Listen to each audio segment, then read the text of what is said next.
ගත්ත බෙහෙත් වර්ග අපි කීපයක් දැක්ක අපි ඒ නම් වශයෙන් කිව්වොත් ඒ මොනවද කියන්නේ? ඇත්තටම බෙහෙත් වල මම මේ වෙනසක් කරන්නේ මොකද හේතුව මේකේ වට්ටෝරුව තිබ්බා කියලා දේව අංගනාදී තෛලය කියලා කියන්න බෑ කාටවත්. මොකද හේතුව දිව්‍යාංගනාදී තෛලයේ වට්ටෝරුවම තමයි වෙනස මම පැහැදිලි කරන්නේ. කරුණු දෙකකින් වෙනස් වෙනවා. ඒ දෙක කල්පනෙක් ගාව තියෙනවා නම් ප්‍රශ්නයක් නෑ. හැබැයි ප්‍රායෝගිකව මමත් ගවේෂණය කරන කෙනෙක් වශයෙන් මට නිතර හම්බෙලා තියෙන්නේ ඔය කියන වට්ටෝරුව. දැන් ඔකේ ඔබතුමා ළඟ තියෙනවා වට්ටෝරුව. ඕකෙම තියෙන එක තමයි කියන්නේ මේක තියෙනවා කුඹුරු මුල්, එම ඇට, හෙඬරු මුල්, කරඬ මුල්,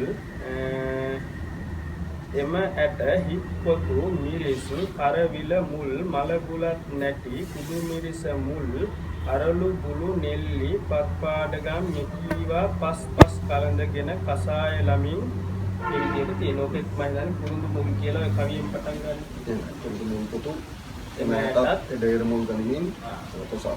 ඒ කියන්නේ අර මේ ඔය වට්ටෝරුව කවියෙන් කියනවා මේක ලිහලා තියෙනවා. ඔය වට්ටෝරුව මේ පුස්කොළ පොතේ කවියෙන් තියෙනවා. මේකේ ලිහලා තියෙනවා මේකේ කවියෙන්. හැබැයි වෙනසක් වෙන්නේ අර මම කියුවා ප්‍රධාන ඖෂධ හතරක් ඊට අමතරව දුන් දෙන එක නම් අපි කිව්වට කමක් නැහැ.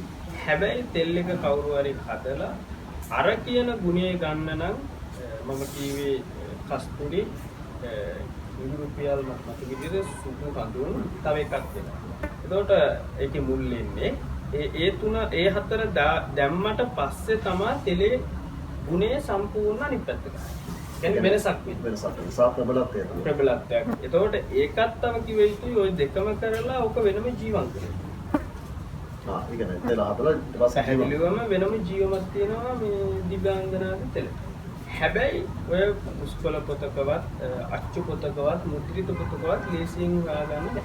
කොහොම දුර්ලභ එකක් තමයි දිව්‍යාංගනාදී ජීව.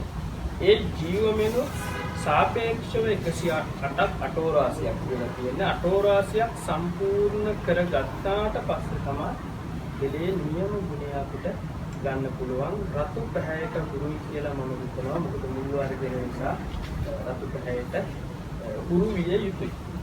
ගෞරවනීය පොඩි විදහාඳුරෝ දිව්‍යාංගනාදී තෛලය තමයි සෑදීමේ කටයුත්ත මේ සිදු කරන්නේ. විශේෂයෙන්ම අපි මතක් කරන්න ඕනේ පටලව ගන්න එපා. මොකද දැන් ඔබ සමහරක් වෙලාවට දැන් ශ්‍රේෂ්ඨයේ මේක දන්න කෙනෙක් දන්නවා දිව්‍යාංගනාදී තෛලය කියන්නේ බෙහෙත් තෛලයක් කියන එක. හැබැයි මේ අපේ කැලේගම රතන විසුද්ධි පොඩි විදහාඳුරෝ සෑදීම සිදු කරන්නේ ඒ දිව්‍යාංගනාදී තෛලය නෙවෙයි. වෙනස් ඒ ලෙඩ රෝග වලට වගේම ආරක්ෂාවට ආකර්ෂණයට ඒ වගේම ඔබේ තීරු කටයුතු බලාපොරොත්තු ඉටු වෙන ඒ වගේම අරගෙන පොඩි විද බන්ධන කරලා තියෙනවා නම් ඒවා දුරු වෙන දිව්‍යාංගනාදී තෛලය. මේක වෙනස් තෛලයක්.